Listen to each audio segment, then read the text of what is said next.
दोस्तों हमारे चैनल में आपका स्वागत है। आज हम बात करने वाले हैं पेरिटॉन सिरप के बारे में, जो एक जीएसके कंपनी द्वारा बनाया गया है। ये 100 ml के बॉटल में आता है। पेरिटॉन सिरप के फार्मूले की बात किया जाए, chlorpheniramine maleate, ammonium chloride, sodium citrate. इसके यूज के बारे में बताते हैं। क्लोरोफेनिमाइन मैलेट यह एक प्रकार की एंटीहिस्टामाइन है।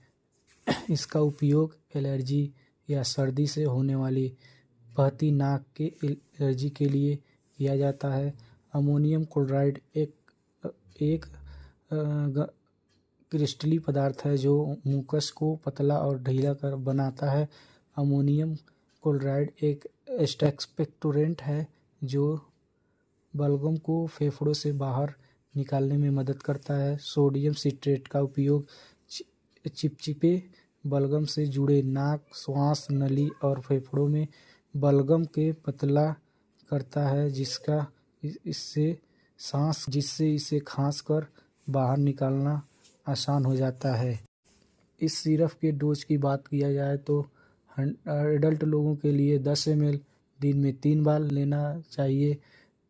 लेते वक्त शरीर में हल्की सुस्ती या नींद भी आ सकती है। बच्चों को जो 7 से 10 साल तक हैं उनको 5 ml दिन में 3 बार दे सकते हैं। बिना डॉक्टर की सलाह से पेरिटॉन सिरप का यूज न करें। वीडियो अच्छी लगे तो like, share, comment and subscribe जरूर करें। वीडियो में बने रहने के लिए धन्यवाद।